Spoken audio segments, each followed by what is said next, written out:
Welcome back, everyone, to another Company of Heroes 2 Replaycast. Stamina is going to be a 2-2 on Trompon. It's going to be sent in by LMTX is the King of Crimea, also known as Basia. And his ally is going to be Chukcha in Mexico, both of them playing as the Soviets, spawning in the south. On the opposing end of the map, we're going to have Sleepy Repeat playing as the Wehrmacht, and X Metal, wow, you're so cool, playing as the OKW, and going with a Cubewagon to start off with. And of course, since it's Trois Ponts, I am wondering why the Cubewagon, because this is a map, in case you do not know, it's got bridges, 1, 2, and 3. Guess what that name comes from.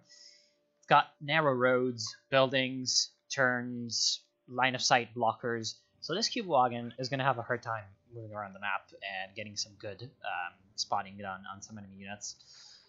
And of course, it's also going to have trouble escaping when it needs to. First engagement is going to be between the Cubewagon and the Combat Engineer. Combat Engineer is, of course, going to be trying to retreat out of the line of fire of that MG34 on the Cubewagon to avoid, unnecessary casualties right in the beginning. Storm Pioneers from X Metal running right down the south into the Cemetery Fuel Point, capturing that for Germany. Very good play, coming in with the barbed wire as well to prevent the green cover from being used by the Soviet troops. Just normal skirmishing going on in the north, nothing too major, so I'm just going to speed it up a little bit. And, well, looks like the Storm Pioneers tried to reinforce the south, but they were caught out in the open by the Combat Engineers. They didn't want to take additional casualties while laying down the barbed wire, so they decided to stop it. And, of course, there's a bit of a dance going on between these Combat Engineers and the Sturmpiles, which the Sturmpiles should just win because they have the fuel point already, so they don't really necessarily need to charge down. They can just stay there and defend the fuel. On the southwestern end of the map, we have the Combat Engineers and the German Combat Engineers and the conscripts fighting it out.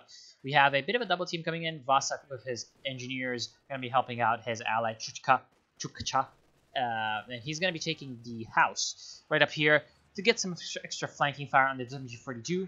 MG42 is going to be flanked by the conscripts. The conscripts do have a Molotov, so the Molotov cocktail going to be coming down on the MG, although it completely misses and it will not really be doing all that much damage to this MG34.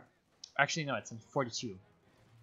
It does do some damage, but the MG42 can just easily get out of the building and escape the clutches of these conscripts. So this is still a bit of a victory for the Allies, managing to push back the MG, especially from this very dangerous building position. And soon enough, they're going to have the Molotov cocktail recharged, so they're going to be able to flush out these Grenadiers as well, providing that there's enough munitions and there is enough of a reserve to throw down many more Molotov cocktails. So I'm expecting Chukcha to throw another Molotov cocktail, and indeed we do see that coming in, and they're going to be forcing away the Grenadiers right into the arc of fire of this Maxim MG, just absolutely mowing them down and forcing them to retreat.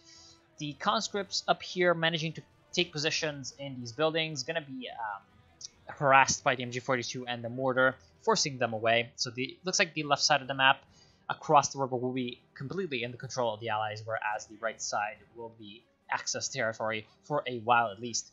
This is the problem with Trois Ponts, of course, because we have two sides of the river, and on both sides we usually see the divide happening.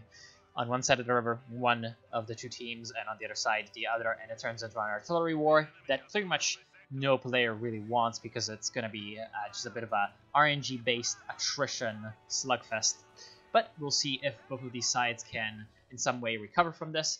Now, the Cubewagon is up here. X Metal is floating a lot of manpower, which you should definitely be trying to, spend in something. Oh, he went for a mechanized regiment headquarters, I see. I would have gone for a battle group headquarters, and I would have gone for a couple of support guns to get rid of the manpower, but he decided to go for a mechanized and then go with a MG34. The mechanized is going to be okay. Ooh, demo charge, very dangerous on the bridge. I would have placed it a little bit more here so that it touched the bridge itself and could blow it up at need, because whenever you blow out the bridge, any unit that's in it dies.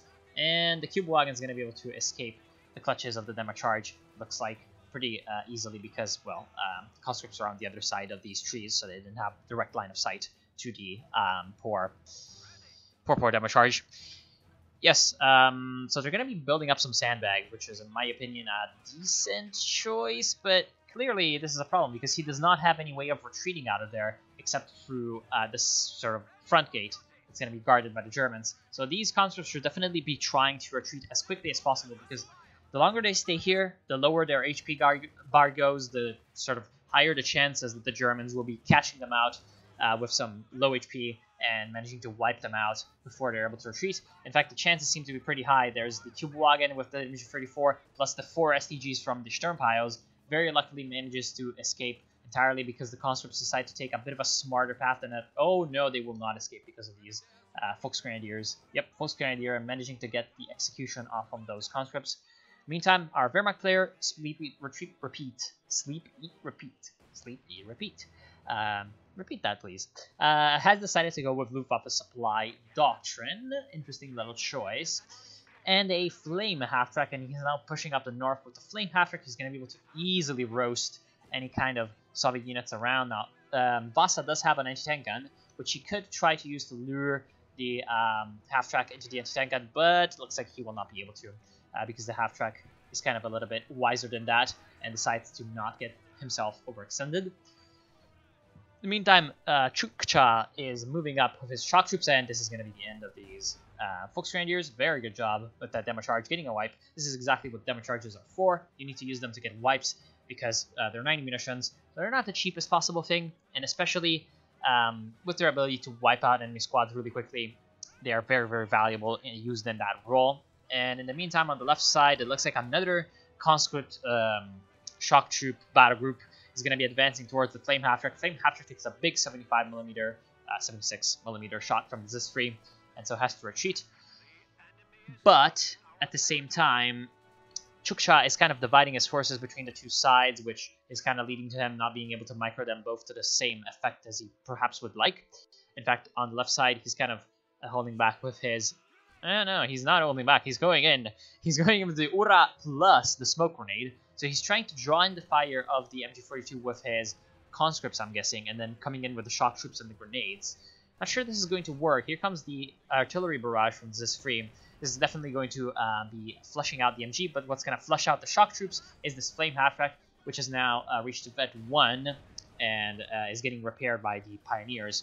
So very, very well played by Sleepy Repeat, because he's now going to be able to sort of beat back Vasa's forces, I guess, with his infantry. In the meantime, on the right side, we finally have Exmetal managing to recapture his right side with Kubelwagen. Kubelwagen going to be supplemented by some Fallschirmjägers. Fallschirmjägers plus a Stuka. Stuka, of course, due to the fact that we are on Trois Ponts, and unfortunately for him, the Stuka is going to get spotted by the conscripts. So the allies will now know that the Stuka is around. They're going to be a little bit more cautious about how they use their infantry. Very well done with the conscripts. Going to be able to steal the MG42 from our German players. This is, of course, a really, really huge capture for the Soviets because that is a very, very strong weapon. We have a T-70 coming in from Vasa, and he's going to be able to use that quite well because the Germans really seem to be lacking in AT on the western side of the map, even on the eastern side, but they really don't have any AT except Panzerfausts from Fallschirmjägers, Volksgrenadiers, and Grenadiers. Actually, no normal Grenadiers on the field, so no. Just a couple Panzerfausts able to deal with the T-70. Of course, the T-70 is also going to be very vulnerable to the fire incendiary armor-piercing rounds, especially if the MG42s stay in the buildings, because the buildings do really reduce the damage that the T-70 can output by quite a lot. There goes the Maxim, very well played with the Stuka. First barrage getting a very nice bit of casualties off on the allies, which is, of course, quite fine. Meantime, looks like we have a bit of a Danceroni coming on from the Panzer Grenadiers and the conscripts. Conscripts are going to be able to get into the house with that veteran C2, able to pretty much shoot down those Panzer Grenadiers before they're able to deal too much damage. They're getting supported by the MG34 and the Volksgrenadiers. Volksgrenadiers are in a very, very precarious spot with between the frying pan and the fire. Frying pan of the shock troops and the fire of the T-70. T-70 does not, however, choose to shoot with its 45mm main gun at the Volksgrenadiers, which allows them to escape quite handily, with only a couple casualties from the shocks at close range. So overall, quite lucky for Exmetal. He was able to escape with that.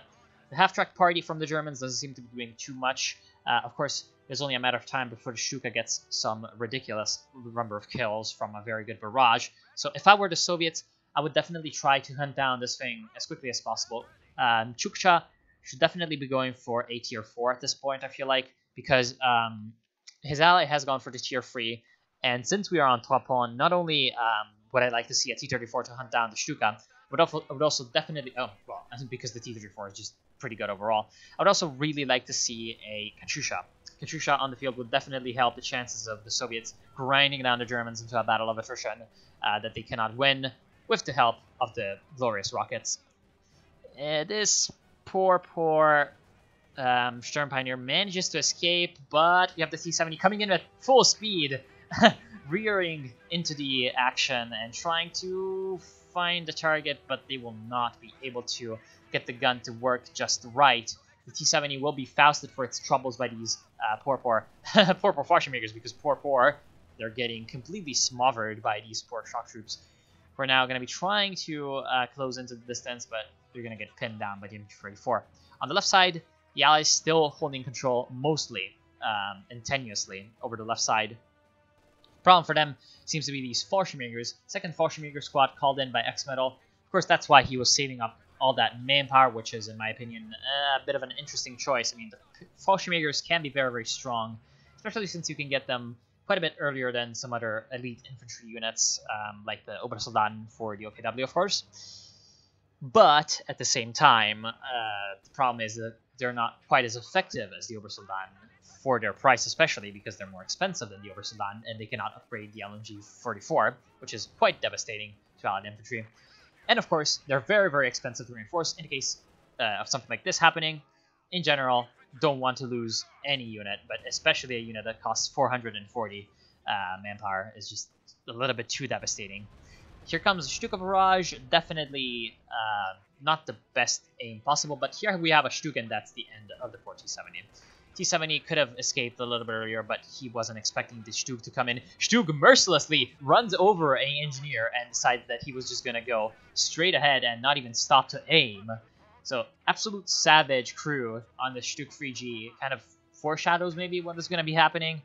If the Stug 3G can be used correctly on narrow alleyways of Trois Ponts, especially in the north side of the map where there's actually a little bit of extra line of sight with this open ground over here, yeah, it can be very, very strong vehicle, especially against Allied light and medium armor, because we're going to have a long, long time without any kind of Soviet heavy armor. We have terror tactics coming in from Chuksha, and so we're not going to have any heavy armor except the KV-8 flamethrower, which of course doesn't really have any way to counter the Stuk 3G with its teeny, winky 45mm main gun. Well, secondary gun, I guess you could say. And Vasya has the KV-1, he has the S2, but we'll see whether or not he goes for that. We have a charge on the Flame Half-Track, so the Soviets just bathing in the flames of the glorious Flame Half-Track, and they're going to be essentially forced to give up the chase, because the Flame Half-Track, of course, very, very strong against something like that. These Panzer Grenadiers might be able to get away. Yeah, they will, only because the conscripts really aren't the most effective units at close range. Interesting that this conscript squad from Vasa decides to kind of flank around, but doesn't manage to get any kills on these retreating units. Shock troops coming in through the center are going to be able to push back these Fallschirmjägers. Of course, that is also another reason why I don't exactly like Fallschirmjägers, because the shock troops, they're less expensive. They're at 390 manpower, so 50 manpower less, but they're actually more effective at close range, much more effective, in fact. They do lack in terms of utility at medium range, and of course, they don't have that ridiculous smoke grenade that also does damage. But overall, I feel like that the shock troops, especially since they're all 6 men, are very strong against the Fallschirmjägers. Not very strong against the Lukes. However, the Lukes at 15 minutes, I feel like, is a mistake from X-Metal, because at this point, the Allies are going to have quite a bit of a range of options to deal with this thing. They have stolen the Panzerschreck. They have lots of AT grenade capable units in these conscripts. They're going to have, soon enough, more AT guns coming in, possibly from Vasa, possibly from Chuksha.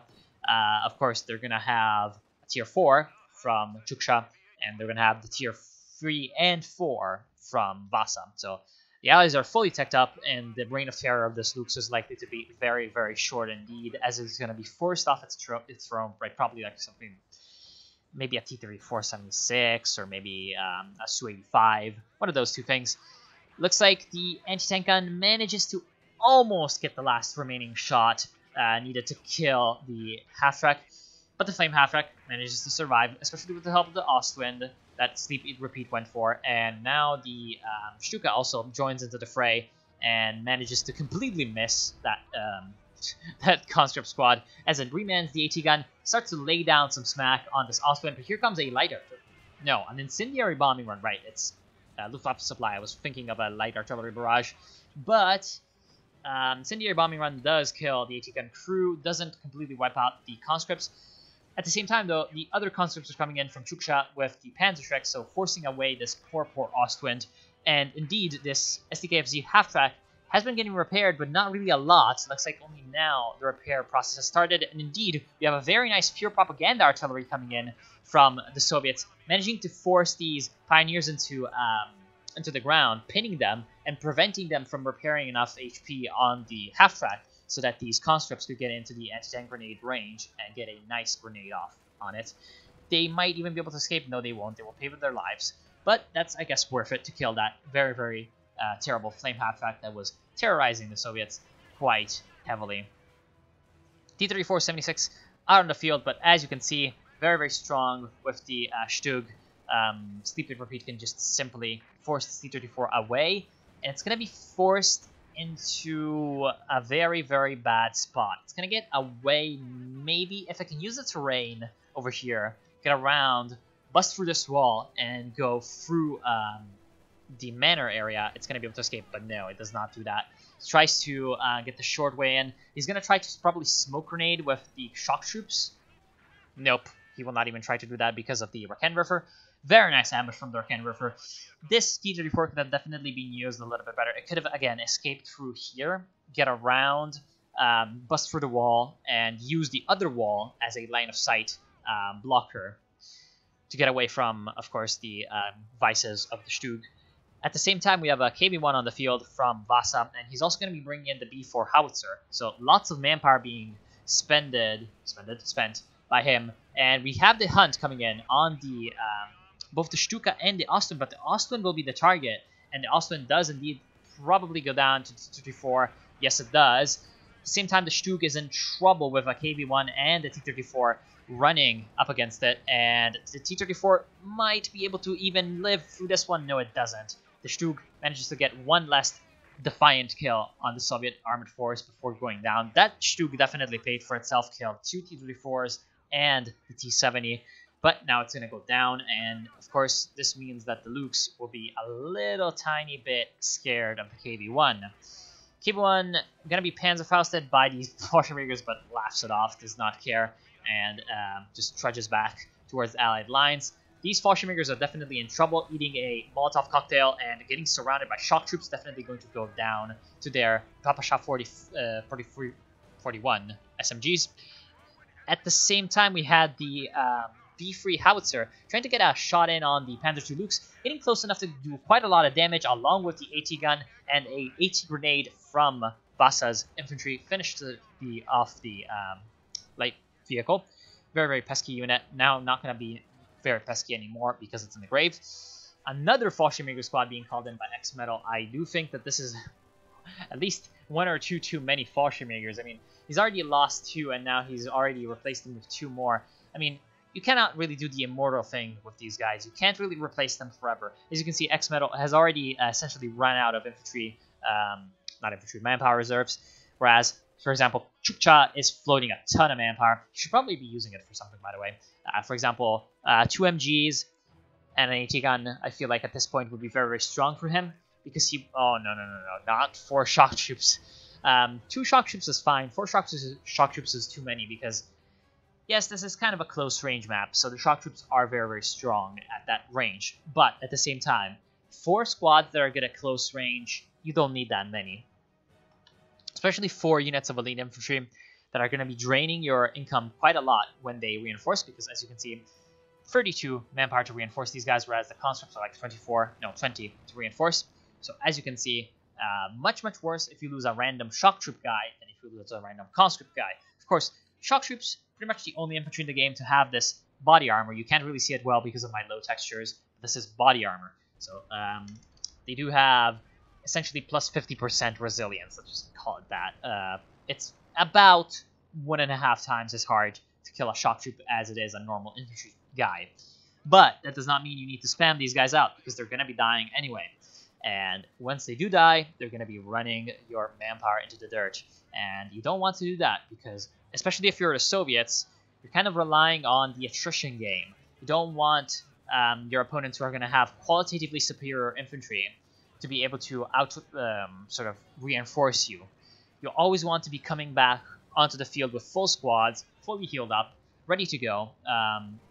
Versatile squads like conscripts are perfect for this, because they can just run in, take the damage they need to take, do whatever they need to do to get better units into the fight. For example, this Katyusha, getting spotting information from the conscripts and managing to take out that veteran up MG. Very, very well played. This is exactly what you do. And then you follow up with your better infantry, like your shock troops, once the enemy has already wasted all of their damage potential on the cheaper infantry, like the conscripts. This has worked out pretty well in this kind of instance, because we had a combined push coming in from both Soviet players. Whereas if it had been just Chukcha, he would have gone in and he would have had the shock troops coming in first. Maybe he might have been able to use the RGD-1 smoke grenade to good effect, but at the same time, he's got only 40 munitions left. So he really can't be spamming out those smoke grenades too much. Now, here comes a tank on the menu map. It's another Stug. I feel like sleep, eat, repeat at this point. While the first time the Stug-Austin combination definitely worked out very well for him, this is definitely one time too many. I feel like going for an Ostwind definitely was the big mistake. While the Stug 3G could have been a good idea, the second Ostwind definitely wasn't, because at this point in the game, you don't need something that deals with enemy infantry and enemy infantry only. You need something that's kind of versatile and can do quite a lot of things. Now, especially if you're something like Luftwaffe Supply and can drop those crates of fuel on your territory to get some extra fuel income. Of course, right now he can't, because both the fuel points are controlled by the Allies. Especially if you have something like that, you should be at least aiming for something like a Panzer. Now, Panzer is not the most versatile thing ever, but it can be...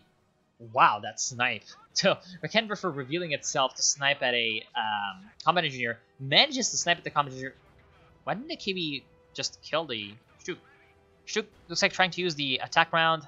Doesn't get the kill. Yeah, I feel like the KB could have definitely killed the Stug, because I feel like the reload rate on the KB should be lower. Now, don't quote me on this. I do not know the exact statistics, but it doesn't really matter at the end. Very nice job with these conscripts coming in and getting the anti-tank grenade off and finishing off that pesky Stug. Of course, this leaves the Ostwind on its own, and right now we also have the Stuka-Zufus that's kind of on its own at the same time, because if the Soviets were to come in around here with like a vehicle and kill this thing, there would be absolutely nothing that the rest of the Germans could do about it. At the same time, the Germans do have a bit of an advantage, it seems, on the eastern side of the map. I'm just going to speed it up by 2, because it doesn't really seem like there's too many important things going on. It's a bit of a back and forth. We have a second KB coming in from Vassam, so it looks like he's going to be spamming out those KBs. His B4 still hasn't been able to do much. This is kind of to be expected, in my opinion. The B4 really isn't all that strong after the nerfs. I really don't like it all that much. But if the B4 can get a good shot in, for example, if the B4 right now were to aim over here and get a shot off, it might be able to do something. It might just do that once in every 50 times and get a huge, huge barrage off. Very good push coming in from Vasa with those KBs. He notices very smartly that his opponents don't really have anything to counter these KBs and just charges in. The Stug is back. It's another one, and tries to stop the KBs, but the Soviet steel train will never stop and just charges through, gets a couple nice shots on the Stug 3G, and will now continue to charge in. He's still taking fire, and the first KB is likely to go down. I feel like he could have definitely retreated with that and gotten away at this point, but he decides to charge in for the glory and dies. This was definitely a bit of a misplay in charging through so recklessly. He can still try to go in for the kill on the Stug, but it is definitely not worth losing a KB, and now he will definitely lose the KB because he went into the base, and into the base many horrors lurk, such as Panzerfaust and more Panzerfausts. So he's gonna lose the KB to the snare of the Panzerfaust plus something else that comes in to finish it off. In this case, it seems to be a bunch of Rakenwerfers coming around like spiders, just skittering about trying to get a shot off on the KB. One gets a shot off, Veterancy 2 will not save it. Looks like the crew will die as heroes of the motherland with an extra stack of Veterancy, but they will die nonetheless. And that's bad because, of course, Vasa had 145 fuel invested into each of those KVs, so that's 290 fuel going down the drain in that push, while he could have simply just sat into the cemetery and completely ravaged the German infantry sitting there with the KVs.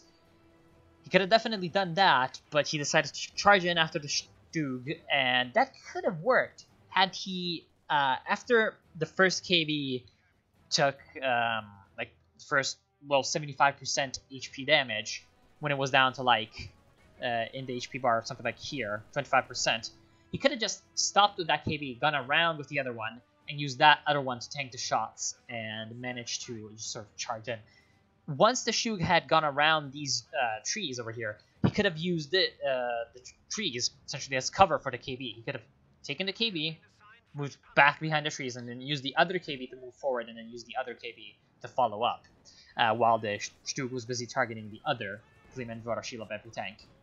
But oh well, it's just speculating. Still a really good push from the Allies. They still managed to secure map control, despite the fact that they lost lots and lots in terms of units. They have managed to secure both the western end of the map with both MGs. Looks like engineers not placing down any mines, which is a bit of a shame. No mines, no damage charges. Of course, Chukcha doesn't have any munitions left, partially due to his liberal use of grenades, I would say. Or I guess I would say communist use of grenades. And TM33 mines coming in, so at least we do have some mines. He should oh yeah, we do have quite a lot of mines, so good play from Chukcha. He should definitely be stealing this Rakenwerfer right now, because if he can take that Rakenwerfer and use it to supplement his MGs and his, well, of course, infantry, then that would be very, very strong against Germany's little medium armor squad, I guess we could call it, because at this point we really don't have any heavy armor for the Germans, and the Allies should definitely be grateful for that, because they managed to get a triple cap because of it. At this point, 30 minutes into the game, we could have seen a King Tiger had X-Metal kind of wanted it. He's got 450 fuel sitting in the bank. Most likely, a lot of that is coming from supply drop zones, from his ally Sleepy Repeat. Not entirely, though. I mean, he only went and grabbed himself a Stuka and a Lux. So that's like 60 fuel for the Lux, right? That is 60 fuel. Plus 100 fuel for the Stuka, 160 fuel in 30 minutes. Only spent about that much, plus, of course, the truck costs. So yes, it's definitely very possible that he accrued so much fuel in the meantime. And that is, well, pretty sad, because he could have used that fuel to get a King Tiger. But at this point, he's going to have to wait a little bit more. And the King Tiger is going to be coming in. I mean, mark my words. If it doesn't come out, then X-Metals does not very, very smart. Because if you got a King Tiger out at this point, there wouldn't really be all that many counters out for the Soviets. Very lucky that that guy manages to escape. So at least the Austrians managing to get themselves quite a lot of damage dealt on the Allies. Another infantry squad has been killed for the Germans. It looks like it was a Panzergrenadier, so one of the Panzergrenadiers succumbing looks like for the T-3476. Yes. And the MG-42, no, this is a Maxim. Maxim managing to secure the Manor and the left side VP. Right side VP going to be recaptured by the German Sturm Pioneers. And at the same time, Vasa has managed to purchase himself another KV-1. At this point, it looks like he's lost his B4, likely to Stuka barrages, I would say. Does the Stuka have a building kill? No, it does not. Might count as a vehicle? No, it does not have a vehicle kill. Excellent barrage, taking out lots of infantry from Vasa. But this barrage does expose it in the fog of war to the clutches of the Allies, and they do send in the T-34. Excellent job coming in and managing to kill that pesky Stuka. Now, silencing that artillery piece is definitely a huge win for the Allies, and at this point, this kind of just means that they can be more defensive in their play.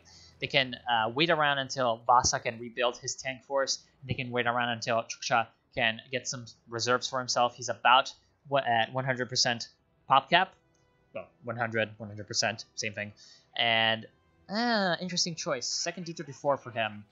I myself would have gone for a Su-85. A Su-85 would have provided him with some extra AT capabilities that he desperately needs at this point because he's got, just discounted, 4 shock troop squads. Those are the mainstay of his infantry, and probably most of his pop cap as well. I don't know how many units of pop cap. 8. So 4 squads equals 32 pop cap. So yes, that is most of his pop cap, a third about.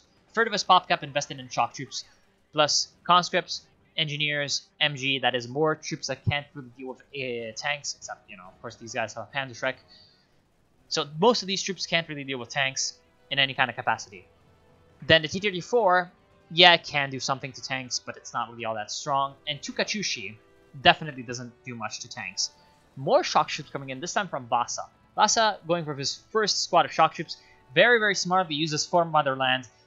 Oh, he could have definitely killed that veterancy-free Fallschirmjäger. That is so sad. You can probably hear it in my voice. I'm so disappointed for that. But here comes a double barrage of Katyushi onto the Ostwinds. Here comes the King Tiger on the field. Going to be a little bit blocked by the retreating Ostwinds. In fact, it almost blocks the retreating Ostwinds, almost feeding them to the jaws of the T-34. But the T-34 will definitely be scared of the King Tiger. Doesn't want to get, well, embroidered in such a conflict with the big cat. At this point, it's going to have to... Ooh, the little brother that's not veteraned up, comes in, manages to get behind the KT. It could block the escape of this tank. It does indeed block the escape, and now this KT is kind of in trouble, but there isn't really much to follow up on this. So the T-34 does go down. That's kind of freeing up the pop cap for Chukcha to go for something a little bit heavier, like a Su-85 again. I'd really like to see that Su-85. KB1 is going to go down to the Rakenwerfer, or might be able to... No, very unfortunately. Almost gets out of the rifle fire of the Rakenwerfer, but will not be able to do so entirely. And so pays for that for its life. Vasa right now is doing quite well when it comes to infantry, but he has lost most of his armor time and time again. Now, he does have a tier 4 mechanized armor Campagnia. So at this point, if I was him, instead of going for more KVs, I would definitely go for some Su-85s. Now that I see this King Tiger on the field, if I'm the Allies, I go for some Su-85s. At least 2 of them. To try to deal with this tank before it becomes a little bit too much. Because, of course, while it can be dealt with by concentrated anti-tank fire, by flanking maneuvers, very, very well played, by the way, with this 76mm getting a nice flanking shot on the King Tiger, getting lots of damage off. And, of course, it's slow. And in this sort of narrow street-type environment of Trois Ponts, it's going to be vulnerable to flanking maneuvers from infantry. It's not going to have the best mobility to get out of dire situations. So in general, it's not invincible, but you need to be dealing with the tank before the tank's main gun deals with your infantry, because the 88mm of the KT does a huge amount of damage to infantry. So the allies who are relying a lot on infantry right now to get their supremacy really need to be careful with that tank. Austrian tries to run over these shock troops, fails miserably, does a little bit better with the gun, the main gun. Katyusha rockets gonna be coming down on these Fallschirmjägers, but the Fallschirmjäger definitely dodge out of the way and will now be chased down by the 4 Mother Russia shock troops, who will now be able to deal a ton of damage, and this grenade will definitely wipe out that veterancy 4 Fallschirmjäger. So unfortunate for the veterancy 4 Fallschirmjäger, but that was their fate, to succumb to the Mother Russia, which increases the damage done and received by all Soviet troops. Wait, received too? No, it just increases the speed and increases the... not sure if damage dealt or accuracy, but it definitely does increase the damage overall, the damage output, which is what it matters, because of course X-Metal loses both of his Fallschirmjägers, immediately replaces them with another squad, who are going to go ahead and capture the center part of the map, but that is just, again, not too much that is going to be helping him out, because he needs some normal infantry. He does not need Fallschirmjägers. He does not need the extra sort of expensive unit. He needs just something that can go around, cap, be annoying to the Soviets. There goes the Cube Wagon. No, it does not.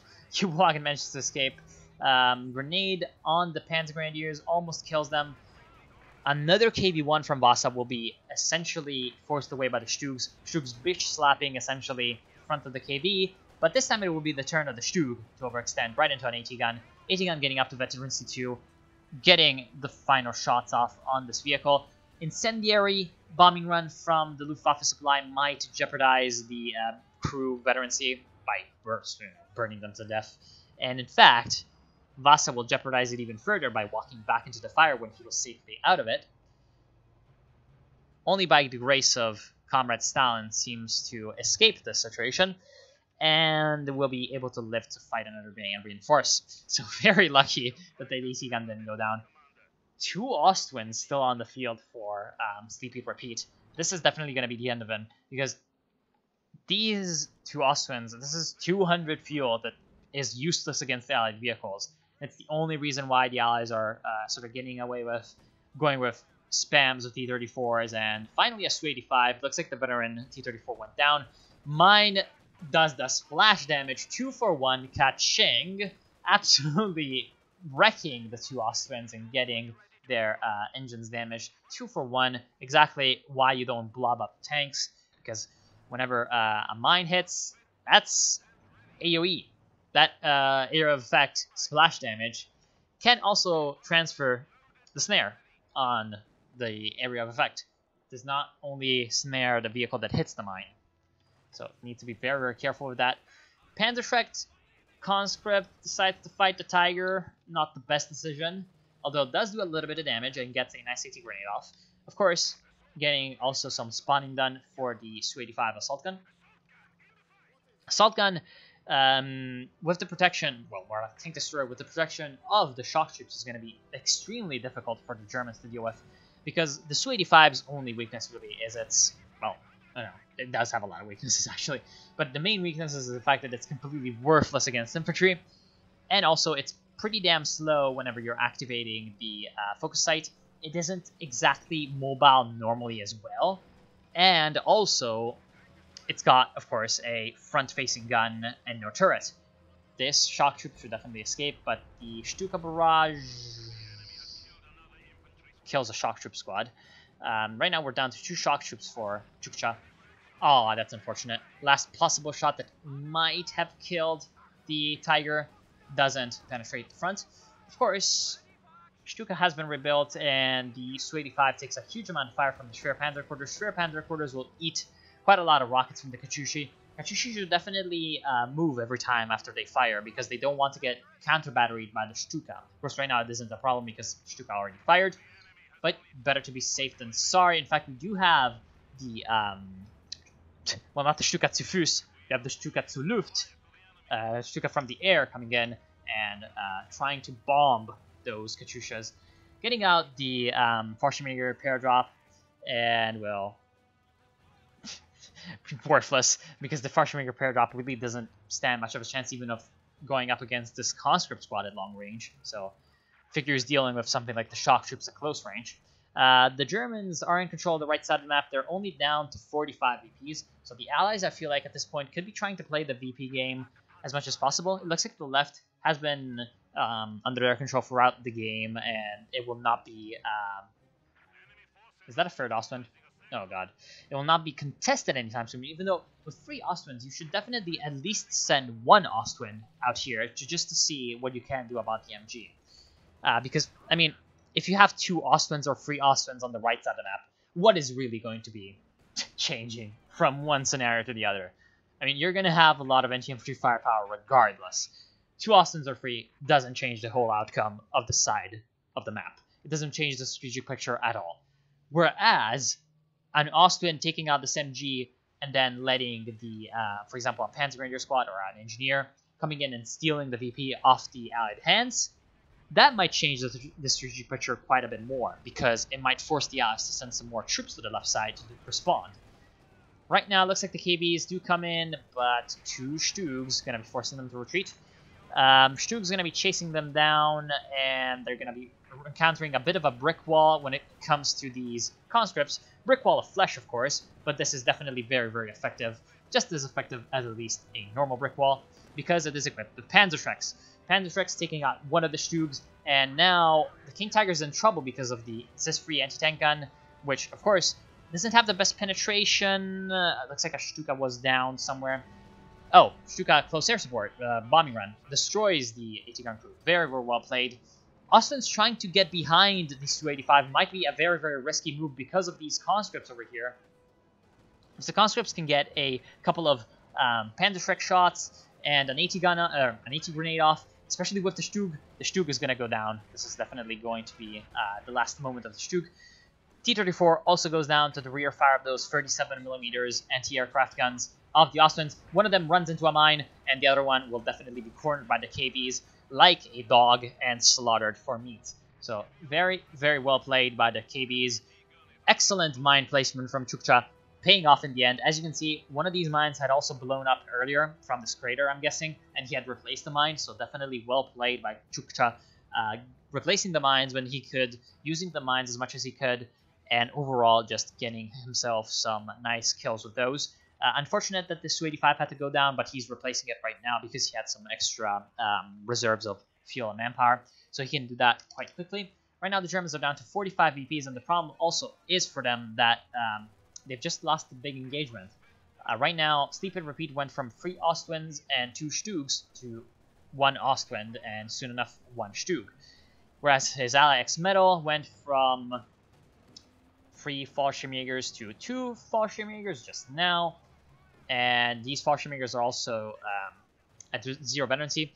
Now, would you care to bet with me how many Fallschirmjägers has X-Metal produced and how many of those is lost? Well, of course, that -2. Well, I would go with around 8. 9. Close. So this is something that I've done myself like a couple times, and I told myself never again. The Fallschirmjäger spam does not work, especially when you start losing Fallschirmjäger squads. Stop buying Fallschirmjägers. Go for something that you're going to be able to use and sort of protect, keep alive, get the veterancy on, and use as a normal infantry squad. For example, Volksgrenadiers plus Obersoldaten. Just a very, very regular, normal build for the OKW.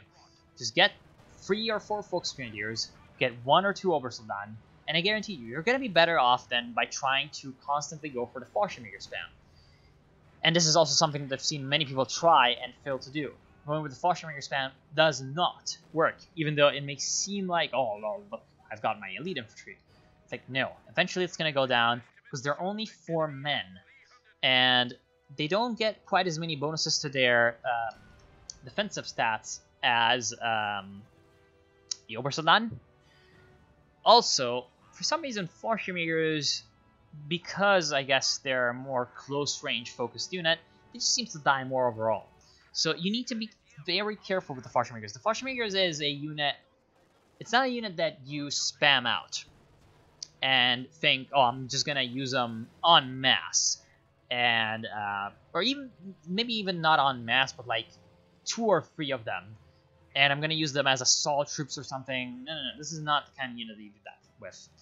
This is the kind of unit that you get 1, 2 at max, and you micro the hell out of them. You get them into very, very heavy cover all the time, and once the opportunity comes, you spring them out, you manage to get behind enemy units, you ambush them, you use their very, very strong DPS to sort of focus down enemy units that are trying to retreat at low HP.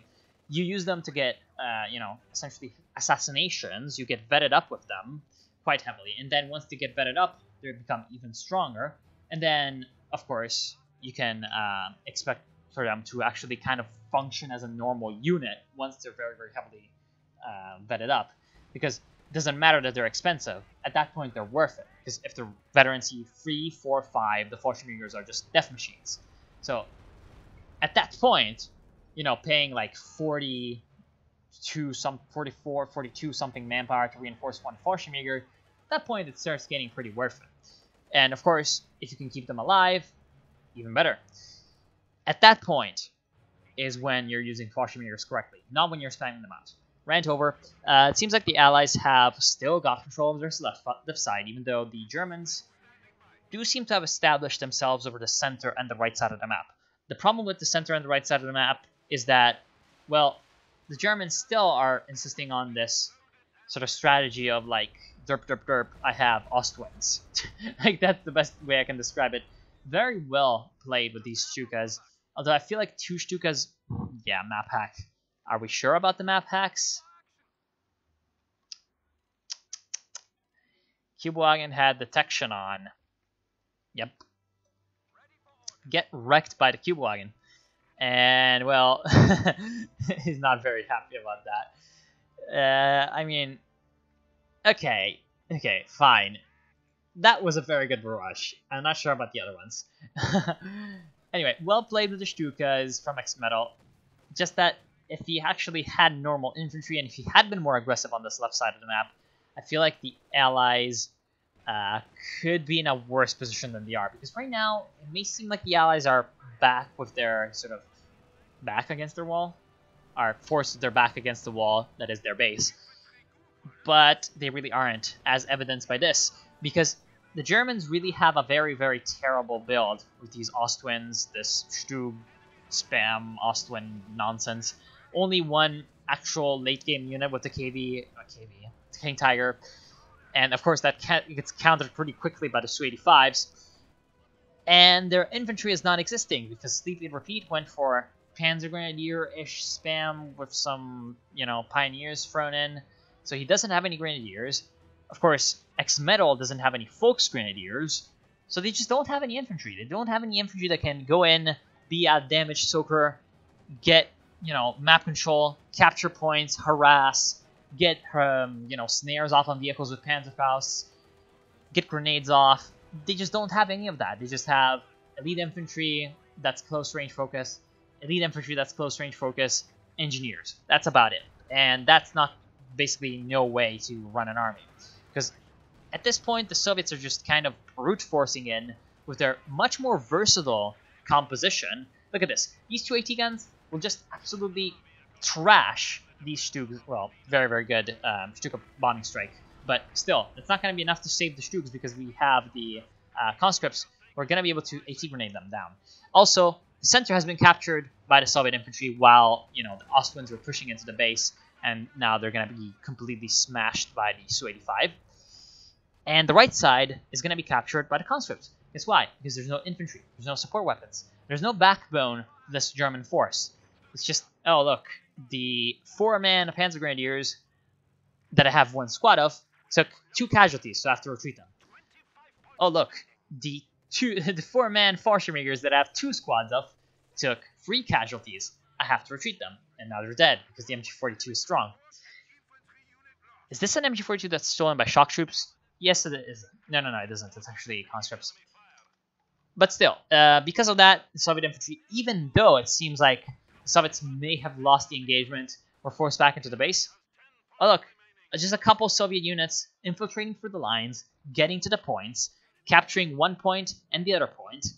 Oh look, it's now a triple cap, and now you've lost. So, the backbone is the backbone. Was the backbone infantry and support weapons. And, of course, at this late stage of the game, even on a map like Frappant, that seems sometimes more favorable towards heavy tanks. I mean, it is, of course. Sometimes a medium tank or 2 does not hurt as well. So what should the Germans have done? Well, other than the things I already said. Again, 2 Stukas perhaps too much.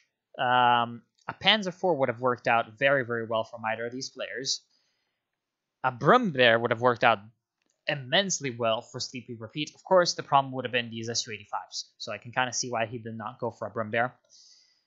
And again, just having normal troops to support also the King Tiger would have been amazing, because the King Tiger was just running around the entire time without any support. He did manage to get 28 kills in the end of infantry, which is quite respectable, but at the same time, it would have been much, much easier for the King Tiger to go to work if there hadn't been these Su-85s constantly pecking at it from long range. And if there had been a little bit of extra infantry support from X-Metal in the form of Volksgrenadiers, these Su-85s would have been compelled to be much, much more defensive in their play. Because guess what? If they do try to chase down the KT, and the KT has infantry support, the infantry support can just come in and Panzerfaust the Su-85s, and then maybe the Su-85s are like stuck around here with the damaged engines. And guess what? You can come in from behind with your Panzer IVs, get behind them, easily destroy them. So yes, overall, it seems like the Germans just should have bought more infantry. Thank y'all for watching. Hope you enjoyed. I'll see you soon.